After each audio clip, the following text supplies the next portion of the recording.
for anybody heading to the field, we talk a lot about God's call, go overseas, probably to the point to where it's ad nauseum. We've heard it, but that is the main thing that drives everything that you do over there. And so with the confidence of knowing God called us to the field, you can make it through those hard days and get creative and help your children figure out ways to cope.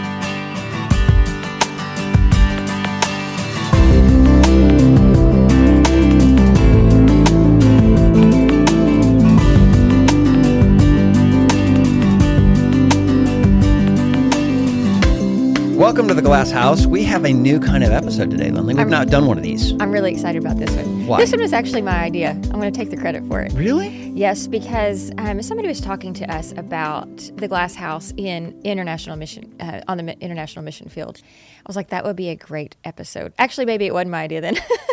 Someone was telling you, but... Somebody told me, but I presented it. It was yours before mine. Yes. Well, we have Michael and Naomi Ley. And guys, thanks for being on the show. Thank you. Tell the listeners a little bit about you, just, a Reader's Digest of your story. We're just normal people, and we have 4 kiddos. Our kids are ages 19 down to 6 years old. And when God called us into moving overseas to do missionary work, we were very well along in our life. Michael had a very good, successful, wonderful job. We were part of a great church in Southern Arizona. Life is really, really good. However, God put a bunch of events together to allow us to move overseas. We moved overseas with 3 kids, and God gave us one more on the mission field. And so I grew up overseas as a missionary kid. In Senegal, West Africa. So Africa has always been very close to my heart. Michael is very American, born and raised here in the U.S. Yeah, I didn't even really know what a missionary was before I met my wife. I remember her showing me photos of her parents overseas and where she used to live. And I would have called myself a Christian at that time. And I remember I am really missing something. There's something severely deficient in my understanding of who God is, because I could not release this idea of giving up on the American life to go and live overseas, tell others about Jesus. So yeah, meeting Naomi was a huge part of my calling to the mission field as well. Where did you guys meet? We met in Colorado Springs, Colorado. Her parents had basically given her $100 in a suitcase and said, hey, when she was 18, go to America and live with your aunt and figure it out. And she was working at a restaurant that my parents and I had frequented since I was a little kid. Okay. And I just saw this beautiful woman working at this restaurant, and I said, oh, that's it. I've got to meet this girl. Wow. So I'd go there all the time, ordering food, trying to talk to her. She would never give me the time of day. So I got a job washing dishes just to meet her. And after 2 months, I kind of got it locked in, and I could quit, and that was good. I could quit my job. This is like a romance book right here. He got a busboy job just to meet her. That's amazing. Oh, that is cool. All right, so how in the heck did you get used to the idea of going overseas? Like, that was a massive change for you. Yeah, what were you doing? You said you had a career. Were you in ministry, like in a church career, or in a different? Not at all. I came to know the Lord later in life, probably after meeting Naomi, probably in my late 20s, early 30s. I was on a special operations team with the United States Border Patrol, living in Southern Arizona. So I was doing search and rescue, physically saving people, and I kind of went into the Border Patrol as that being my mission field, just to say, okay, we need light in the dark world of law enforcement. And I guess, of course, have a lot of international exposure there, right? You're basically apprehending people from all over the world. But the Lord just kept working on my heart, saying, look, you can keep doing this. Life is good. Life is secure. You have a pension, great health insurance. And I had, I think, the best job in the world. But every day I'd drive home and realize the Lord's calling me to something else. And that was to go overseas, to use this experience that he had given me in Naomi and the travels we had done overseas in Europe. I'd visited Africa, kind of saw where she had lived, and the different skill sets that the Lord had given us. And we said, you know what? That's it. We're not working for our kingdom anymore. We're not trying to build our kingdom. We're all in to do whatever it takes to build up God's kingdom. So that was kind of part of that transformation. Awesome. And then how long did you serve and where? All right, so we started our missionary service in Senegal, which is in West Africa, in the capital city of Dakar. We were there for 14 months, basically so I could acquire language and culture. Naomi grew up there. She came instantly equipped. And then we moved to Paris, France. That was our idea from the beginning, to move to Paris, France, to work with all of the sub-Saharan African diaspora living and working in Paris. And that's where we've been. We're currently in Richmond, Virginia, on a 3-year term here in the States, basically serving as kind of representatives for the sub-Saharan African affinity. Cool. So how old were your kids when you went over to Senegal? So our oldest was 10, and then 7 and 5. Okay. And how did they adjust to the culture? So there were a lot of changes for our children. Before leaving for the mission field, I was homeschooling the kids. And when we got to Senegal, we put them into a French program in a Senegalese school. Wow. So new culture, new language, new schooling system. And that sounds hard. Yeah, it does. Hard. Here's what's crazy. Right next door to this private Catholic school that was predominantly all Senegalese children was the American Christian school that my wife graduated from, where all of the other kids are going to. Staying in an English bubble. Staying in an English bubble, but we had to get our kids into a French-speaking school because we knew we were going over to France. So I know for my son, he sat there for that first year of school like a deer in the headlights, never said a word almost the entire year. Wow. So it was an immersive school. I mean, they were solely French-speaking school. We threw them in, yeah. And not only was there French was in the classroom, but in Senegal, there's a lot of different ethnic languages, the predominant one being Wolof. And so they heard that around them as well. So it was just a lot of noise for them for the first year. Okay. Well, we have some questions about this because this is a very popular topic about the Glass House, is just how ministry affects your kids. Years later, as they reflect on that experience, are they happy they went through that? Are they bitter? Like, what are their feelings about it? So I definitely do agree that we put our children under a lot of stress when we take them move overseas. And sometimes, even if it's not done on purpose, we don't always think through the ramifications of what this will do to them. And so I will admit that none of my kids regret having moved overseas. They had a good experience with that, even the difficulty of being in things that were very foreign. And the kids are also amazing. They're very resilient. And also, I do believe as parents, if we reflect a positive attitude, they parrot very much what we do. If we're negative, they'll be negative. So our kids have been extremely resilient.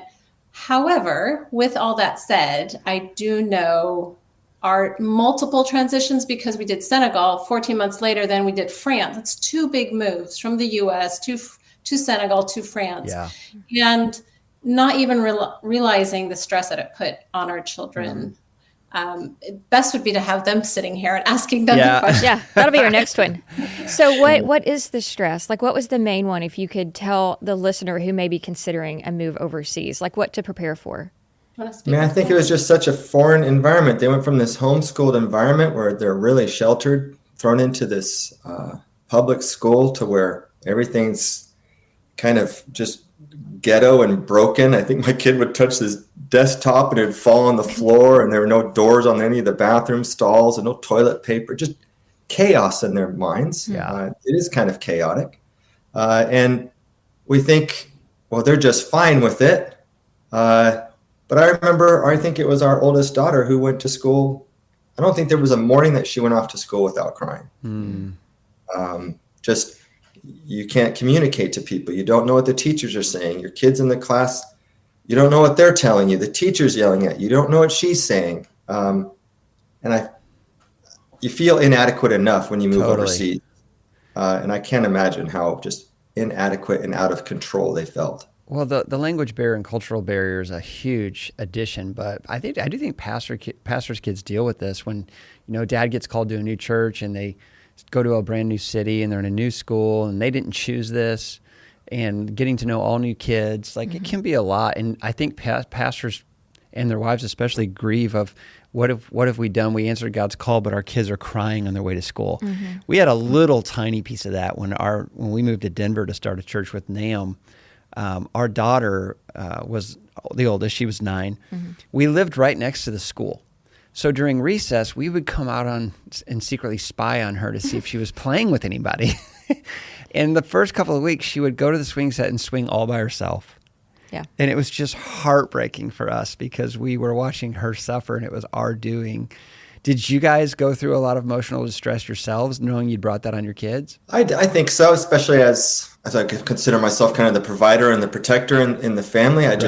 Yes, without a doubt. Not to the point where we felt guilty about it. For anybody heading to the field, we talk a lot about God's call Yeah. to go overseas. Probably to the point to where it's ad nauseum. We've heard it. But that is the main thing that drives everything that you do over there. And so with the confidence of knowing God called us to the field, you can make it through those hard days and get creative and help your children figure out ways to cope. Yeah. I remember we arrived in France. Our son, had no friends. We said, son, get 10 names and we'll buy you a Lego set. So every day he would come home with a new name and we'd tape it to the front door. That's awesome. That's your victory for the day. And then the next day he'd come back with another one. By the end of our time when we left France, that kid was getting invited to every birthday party possible. So you heard it here. Bribe your kids with Legos. That's the way to do it in ministry. there you go. Hey, but I want to back up. I want to back up because your kids were born in America, homeschooled, I'm sure had friends and, or relationships with people at church. So what was the conversation like when you began talking to them about going overseas? Because they're probably too young to understand it at their ages. Yes, and I agree that we do make a big choice, even on behalf of our children, right? And so we bear a great responsibility. And so sometimes my encouragement now that I'm on this side of having taken my kids overseas and realizing all the transition, I do tell parents, think hard and deeply what you're being asked of when you move overseas. Because to Michael's point, we can say, oh, God has called me, but our first calling is our children, right? And yes, we can raise them anywhere in this world. But with that, I always tell my kids there's sacrifice. Whatever choice we do is either we sacrifice moving overseas and having this experience where we get to share Christ in places where he's not known, or the sacrifice is the flip side. You give up on your childhood friendships and being close to grandma and grandpa and having something that's familiar to you. So there's always a sacrifice. And so I don't want to say one or the other in that sense of, God has called us, but he has also given us this great responsibility to raise our children and bring them into adulthood as flourishing adults. So there is a tension there, I believe. We might feel a little bit differently about that. Well, and so right now, for example, we're here in Richmond. Our term here will end. We'll be eligible to return back to the field. Our oldest daughter, she's now in college, doesn't concern her. But our 3 other kids, our boy, who's 16 now, says, no way. There's no way I'm going back to a French public school. I'm not going back overseas. And then our 14-year-old daughter is like, sign me up. I'll go wherever, whenever. Let's go.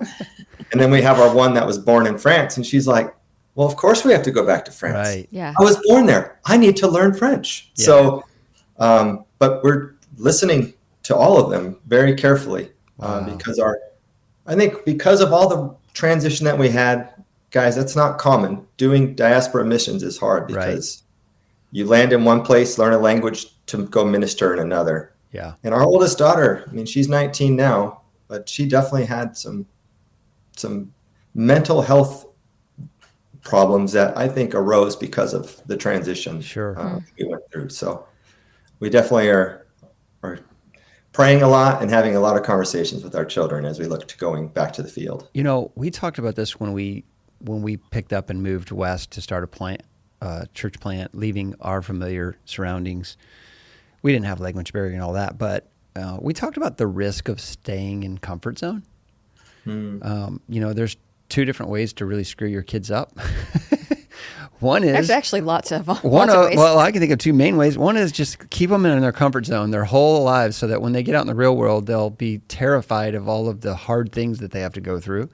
Or the second is expose them to some really hard things in their youthfulness, so that they'll have resiliency. And we felt like the greater risk was staying in the comfort zone, and we chose to make a big jump. We moved our kids twice.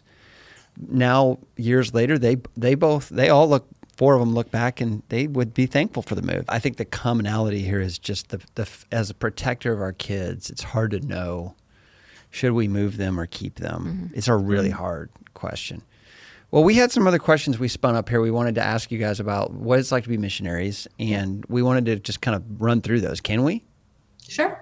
Yeah. You want to go with the first one, Lindley? Well, yeah, I'll give a little backstory. When Ben became the president of Lifeway, we went and toured the IMB in Richmond, had a great experience, and we met with, I forgot who it was, but he was telling us how oftentimes when families come back on their, what do you call it, for 3 years? Stateside, okay.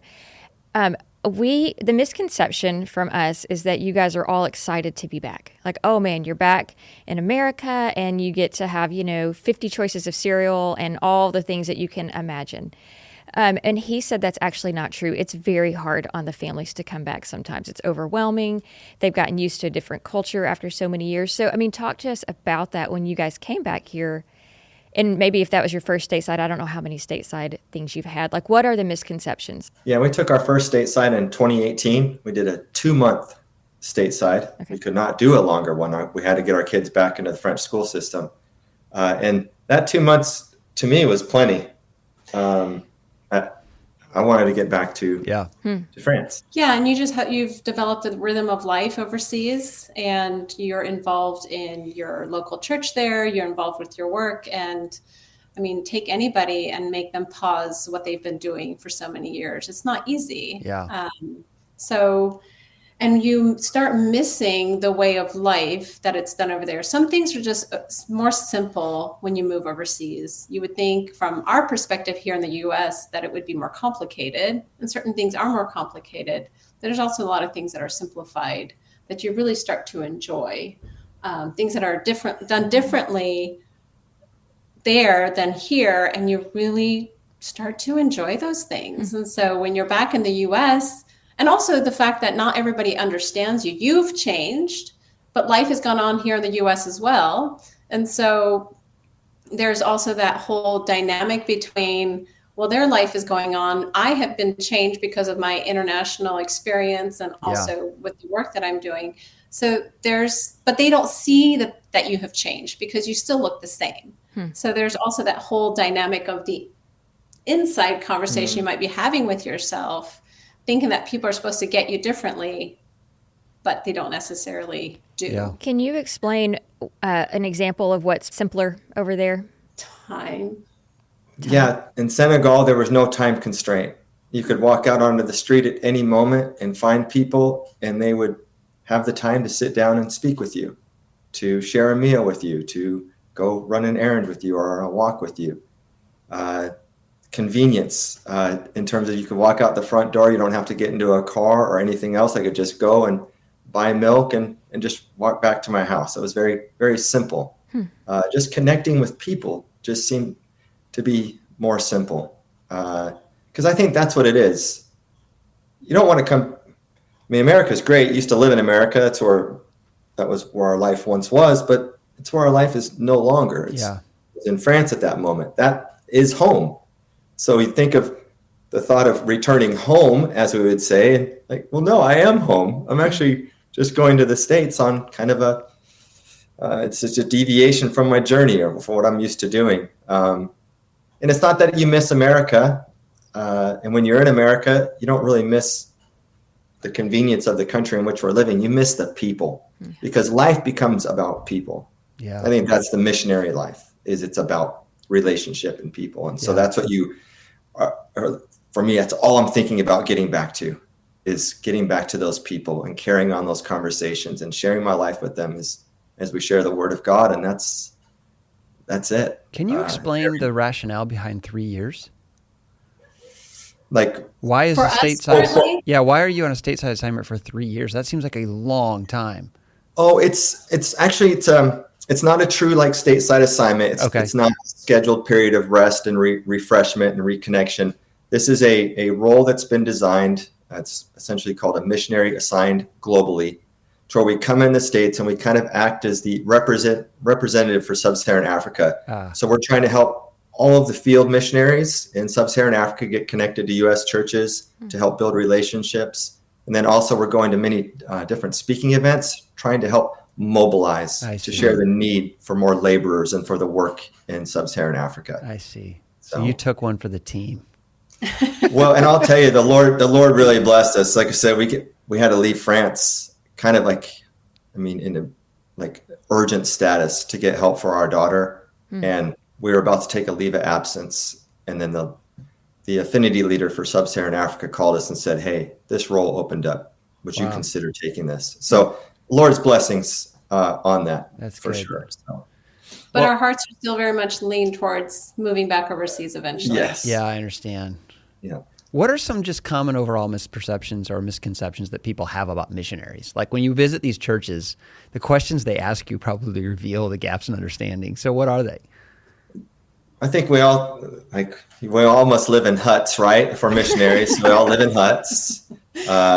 Is where, we realize some of us live on boats, some live in houses and apartments, and or that we're like superheroes. You hear that a lot. You're my hero. Yeah. That one's hard. That's a hard one because you're like, no, we're ordinary people that have been called to make this move. We've been equipped to be able to do this. So we're just going to use our giftings and the calling that God has given us, and going through an incredible mission sending agency that supports you really well when you're overseas, to be able to go over. So no, we're not any better than anybody around us. And it's like they want to put you on a pedestal, and it's like, no, please don't. We're not a hero. We're simply living in obedience just as everybody else in the church in front of us is doing, right? Yeah. I mean, so there's that part. And also thinking that we're like spiritual superheroes. I'm like, oh, we have our hard days. We have our shortcomings. Our children are not perfect. I think that's another misconception, that somehow our kids, and having been a missionary kid, I get that really well, because there were certain burdens I felt growing up that I don't think my parents meant to put on us, but that is kind of put on kids of parents who work in ministry full time. Yeah. What is one? Like what's a burden that you felt? So growing up, and this is not to put down my father at all, but a lot of times he would say, if y'all don't behave properly, you guys are going to ruin my ministry. Right. Mm-hmm. And I was like, oh my goodness, I can't mess up. So there was this so I had to hide a lot of things. My shenanigans, I had to hide them because I was afraid that I was going to ruin my dad's ministry. And I now being older and a parent and more mature, I get that. And so I'm not putting that pressure on my children. I'm like, they mess up. I'm like, okay, how could I walk alongside my child and help them through this moment and not put some type of pressure on them? But interestingly, history repeats itself, because even our daughter, I was going to ask you about this. Even our oldest daughter is like, let me figure it out. And that's a really hard. And I was like, I realized maybe the one thing I was trying to avoid, I'm putting all my kids not realizing that. Yeah. So just having very honest, open conversations with your children and listening to them. But Ben, I think some of these stereotypes, I think they do keep people from considering going overseas. Right. They think they need to be this John the Baptist type person who's going to go out and wear weird clothing and eat weird things and be like perfectly holy, not realizing that the mission field is full of people who used to be nurses and doctors and engineers and people with tattoos and nose piercings and who mess up and lose their temper and on a daily basis and struggle and sin and need God's grace every single day. Yeah. And realizing that's who we all are. There is a sense in the church that it's like the missionaries are the Navy SEALs. Like, they're the ones that are just a cut above everybody else. So I could never aspire. I struggle to keep my own quiet time. I could never be a missionary kind of thing. So I'm glad you brought that up, because I think there might be people out there listening who have considered the mission field, but just don't feel like they're good enough. Yeah, I always say we are woefully ordinary. And we are ordinary people, but we serve an extraordinary God. And he has chosen to use ordinary people to go out and advance his kingdom. Yeah. So let's lean into that and praise him for that. And let's get about the work that he's called us to do. So when you go overseas, you have this total language barrier. My personality is like, go, go, go. You got to do it kind of stuff. So, but you can't. I mean, you're having to be, I'm sure, extremely patient as you learn the language. So, like, what are expectations that maybe you guys had of yourself or the IMB as to how fast to move? What was it like the first few months when you get there? Because for me to learn a language at 40, almost 4, would be terrible. It sounds hard. Well, it's even harder when your wife comes like equipped. Yeah. That's true. Speaking Wolof like a local. She has French, some other languages. She knows all the things not to do in culture. So I'm the big red thumb standing out, right? And so, yes, that's hard.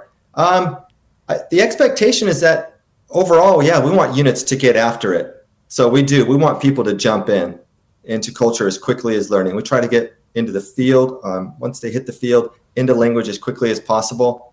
You have classroom time, and then the rest of that day should be out in the streets. So not waiting until I have the words perfected to share a gospel conversation. No, it might be going and trying to read a story off a piece of paper or whatever. So I think it's good to have high expectations and to move through language. Try to have 9 months to a year and a half, depending on the difficulty of the language.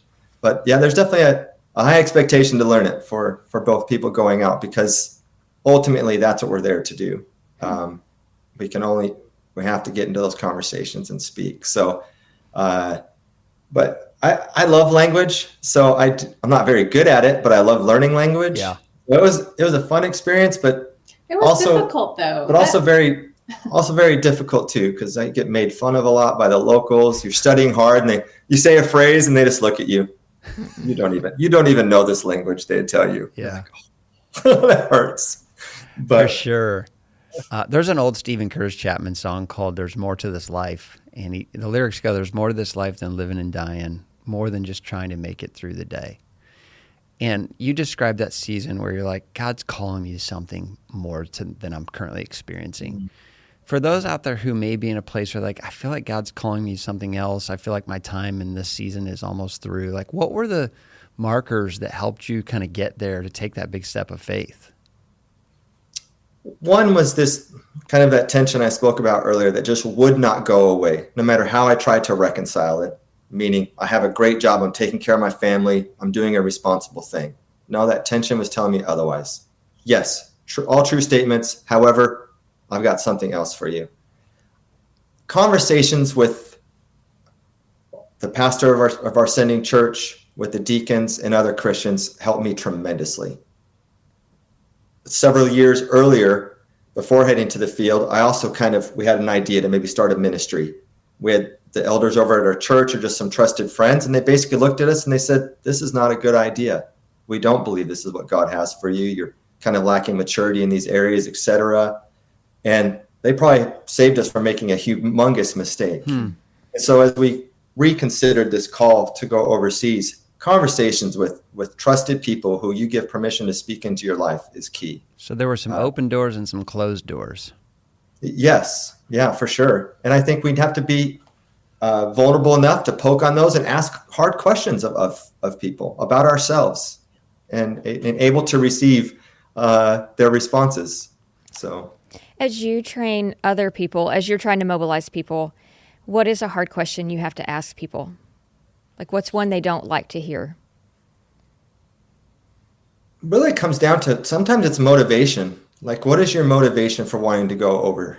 I think we can have a romanticized idea of what missions is. It's exciting, it's adventurous, and the call to missions is really on the back burner. This is just an opportunity. They can build up their resume, etc. So to sit people down and to call them out on maybe something they said like, oh yeah, I just can't wait to get over there. It's going to be so fun to travel around. Like, well, no, that may not be any traveling around, and to just have a real conversation with them. Why are you doing this? And expectations. Expectations are huge. Yeah. And a lot of people don't like to do that. So we have an exercise where we tell them, write down all your expectations. Wow, spend 5-8 minutes to do this. Then we say, all right, wad them up, throw them in the trash can, because that's how you have to go to the field. Yeah. So empty-handed. That's really no good. idea. So what will happen with your 16-year-old if he still doesn't want to go and you feel called to go back? How will you guys handle that? We're dealing with that right now, and we're really praying about this. We've enlisted a lot of prayer partners to help us pray through this. And I think kind of after just that difficulty, that tough season we passed through with our oldest daughter, we'll probably listen to our son, listen to our son's heart, realizing, he's just got his junior and senior year left. Sure. We can always go back. If the Lord still is wanting us to go back to the field, we can do that. And we'll continue just to look for other ways to be able to engage here locally and to be able to train others to be raised up and sent out. So we'll see. We're still praying about it and seeing what the Lord will do. So it's a very complicated decision, I'm sure. Very tough. It is. But again, I think also being where we're at in our life in the season that we've been given, wanting to be good stewards of that in such a short amount of time that we have to raise our children, but also with that, having eternity tied up in our hearts. My relationship with my son is not just what I get with him here, but it's also what I get to have with him in eternity, because he's also my brother in Christ. So it's this and that. It's not just one or the other. Right. And yeah. And you hate the idea of being so intentional in bringing up your children to love God, to love God's word, to only have them resent it because you never really listen to their heart. Right. Or to resent God in general just because of that. And so again, we are proceeding forward with great caution and very open hearts and open hands, and seeing how the Lord leads there. So. Understood. Is there anything that you could share about your daughter's struggle overseas that maybe you'd feel comfortable sharing, that wouldn't, that she'd be safe? I mean, she'd be okay with you sharing. That would be a comfort to people who are like, man, we're over here overseas and our kid is struggling and we don't know what to do. Like, do we come home or not? Yeah. And my daughter, if she were sitting here, she would. I know that we can honor her as we talk through this. And she would be the one I think she carries the biggest burden sometimes with this, because she feels that because of her, we had to leave the field. But it's not because of her. It's we believe that God is sovereign, and that's what I've always told her. I'm like, God is greater than even your hangups and the things that you have no control over. So our daughter was diagnosed with major depressive disorder and anxiety when she was 16. And that was during COVID, or right that 2020 was this crazy year for us. And COVID happened. She came home from boarding school. We did COVID together. It was a very sweet time for our family because we were stuck inside, and all 6 of us were in this 900 square foot apartment. And in France, COVID was so severe, you could leave your house for 1 hour a day only, and you could go no further than 1 kilometer. Oh. So for exercise, you could go a little further for groceries. But anyways, it was very regulated. Anyways, for us, being the 6 of us, it was a really sweet time. But for our daughter, because of her age, she was processing it very differently, because for her, it was always seeing, I'm missing out and being with my peers. I'm missing out being with, and so she was able to go back to her boarding school when the new school year came. So in September, she went back to her boarding school. But I think so much had already happened inside of her that all of these things were starting to spin out of control inside of her. And we weren't seeing the signs yet of her depression and her anxiety.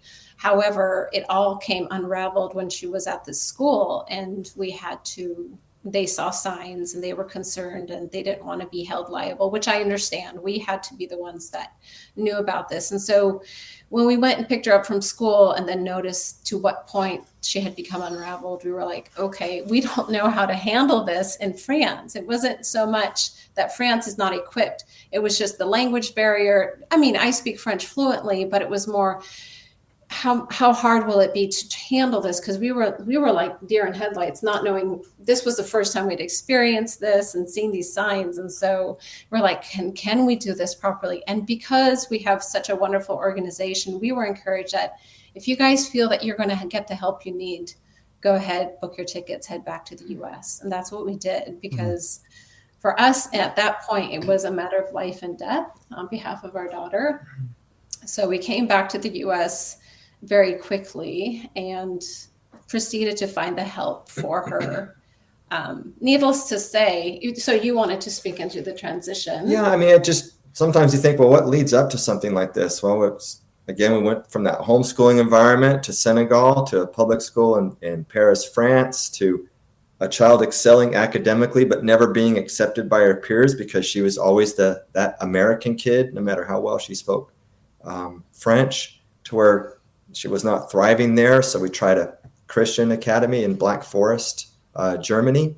And that came with its own set of complications. And then COVID hit. And it was just all these transition moments that came together, I think, that just exacerbated that issue. And I think for parents, had we known, we probably would have never left to head overseas. Had we known that this was part of her genetic makeup, would we have moved overseas? So I hold that tension in my heart that we went, this happened. So it's not like we did something wrong by going and then all of these things happening in our daughter's life. I think what I've learned from this is just to be like, well, this is what has happened. So how can we then walk alongside the brokenness of our own child to be okay with it, but not to burden her with this, that because of her, we're not on the mission field, because that's not right and fair. And that's a wrong way to look at things and a burden that we should never put on anybody, much less a child who's not mature enough to understand all those things. For sure. So it's actually grown us in an incredible way. As much as I wouldn't wish that on anybody, on any child to have that, it has grown us as parents, and even for me personally in my understanding of God and who he is and his sovereignty, and where sometimes our hearts go to very dark places, but he is greater than our hearts. So I have learned so much, and I love my daughter in a very different way than I think I ever could. Well, thank you for sharing that, because I think folks listening, they're like, well, pastors' families, missionary families, they have it all together. They don't struggle with the same things. I mean, one of the earliest episodes we did on the Glass House was with a pastor who is dealing with panic attacks. And he's, a lot of guilt with that. I'm supposed to be a man of faith, and now I'm having these overwhelming sense of terror.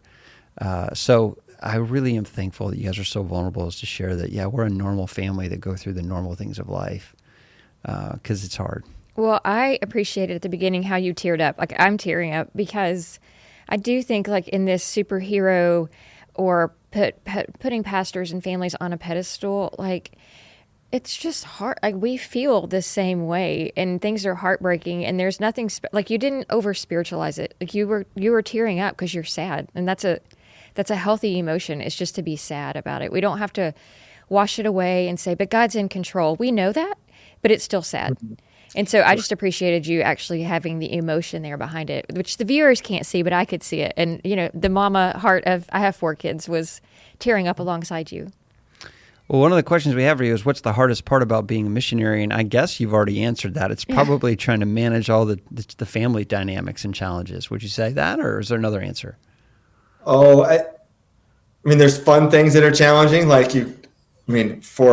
I used to love painting. I did painting in college, painted houses. I love painting houses because you could start the day, the house is blue. I could end the day, the house is gray. I'm like, I did that today. Complete. On the mission field, you go out, you have 300 conversations, you have nothing to show for it. You go home and you think, I did nothing today. Yeah. What did I accomplish today? That's hard. that's hard especially for type A people. It's really hard. Yeah. What else is really tough? And sometimes the work can be very lonely. Yes. Because we also just, our position where we were in Paris, France was very grassroots in the sense of we just go out on the street and we're just looking for people willing to listen, to get into a spiritual conversation, because we were, directed towards the Senegalese and using the wall of access as our language. And it can just be so lonely because God gave us another child. So a lot of times we would bring our baby along. We did ministry with our baby, which babies are great. Take them along. They're a great conversation starter. But sometimes for Michael more so, it's just very lonely sometimes. Sure. Because you don't have anybody out there with you to do the work with you. Yeah. Okay, so ending on a high note here, talk about what you miss the most, what you love the most about being on the field. It's easy to focus on like kind of some superficial things like a good baguette, right? That's a good thing to eat on the field. I mean, that you can't find that in America. But like a true heart answer would be the people. I mean, I miss just hanging out with West Africans around the Eiffel Tower and having conversations with them every day. That's where my heart is. I miss those people so much. That's a good answer. Here we go. I guess we miss him. But Michael got known, and he has a special name called Musa. When you move to West Africa, you have to have a Senegalese name. Sure. So my Senegalese name was Musa, which it would be Moses. So Musa. But Musa could be but it feel like Musa wouldn't set him apart. And his Senegalese last name is Njai, which is just a very common last name. But he got nicknamed Musa Tubab, which means Musa the white guy. And I know, which Tubab means white person, and that's what you get called in Senegal. And so he's Musa Tubab. And he, just to see how they developed such a respect and love for him, that I know 3 years not being there, if we went back, we could ask people, do you know Musa Tubab? And they'll be able to be like, oh yeah, this white guy that would come talk to us and bring us tea and beignets. Like he became endearing to their hearts. So yeah, I think connections. Yeah, those connections, it is. Those people. relationships. I mean, that was goal number one. Go overseas, share your life with these people while sharing the word of God. That's it. Those are two inseparable things that we're going to go do. I have never walked a mile in your shoes, but if I were going around to American churches and all these people were having pity on me, I'm so sorry you've had to give up your life to be a missionary. I'm sure the feeling is, I only wish you could experience the intimacy that I've experienced in overseas missions. Amen. It's so true. It is such a privilege. I always say they don't know what they're missing out on. Yeah. Yeah. That's It's absolutely pretty true. incredible. Well, we thank God for the International Mission Board, that they love your family, to say, hey, we want what's best for your family. And I think so much of the IMB, if you're out there and you're listening, and you're thinking about going on the field, I could not recommend more the International Mission Board as a place to begin that exploration. So I'll let you guys have the last word. What's the last thing you'd say to anybody out there considering being a missionary? Or to any missionaries listening that may be still on the field right now, needing some encouragement. Yeah, I mean, keep at it, because in the end, we already know what the end is. Right now, I'm working on a counseling degree, and one of my classes is to memorize Philippians this semester, and The whole book? The book of Philippians. The whole book? So, yeah, it's a good book. Yes, it's an incredible book. No, I know, but that's a lot. It is a lot, but it's so good. I'm like, thank you that I'm getting a grade for, a spiritual discipline. But in Philippians, Paul is just talking about how everything that he gained as a so-called, Pharisee and righteousness under the law and all these things, he says, I count it all as rubbish because I gained Christ. And there is so much that God gives us when we are willing to completely surrender our lives to him, no matter where, be it that you work for Lifeway or for go overseas with the IMB or with another mission organization. if you surrender your life to living it for Christ, what you get in return, you can't compare to anything that we have, especially here in America where we have so much. It really does look like rubbish in comparison to what we gain through Christ. And it's this ongoing, just day in and day out, saying, Lord, here I am. Yes, I messed up here, or, I am imperfect, but you are perfect. And just to keep at it and not to get bogged down by our shortcomings, and love your children well, talk to your children, if your parents on the field, listen to your children. They have hearts, and they're eventually going to be adults, and, just to encourage your children that they have a voice, and that, that is your first calling. Yeah, I don't know. You guys have another hour? Well, I don't know that anybody can top that. So why don't we let that just be the end? And thank you guys so much for being on The Glass House. We can't wait for this episode to air. Thank you very much for having us. It was an honor and a privilege. Thank you very much. How can we continue to follow your story? Well, we'll come say hi to you. Okay. In Indianapolis. Yes, we're scheduled to be there. Oh, great. So, Okay. Awesome. Well, we'll see you guys this summer. that would be excellent. All right. Very Check good. out. The Glass House is brought to you by Lifeway. It is produced and edited by Angie Elkins with help from William Hall. Sound engineering by Donnie Gordon. Artwork by Heather Brzezinski. And photography by Rebecca McVeigh.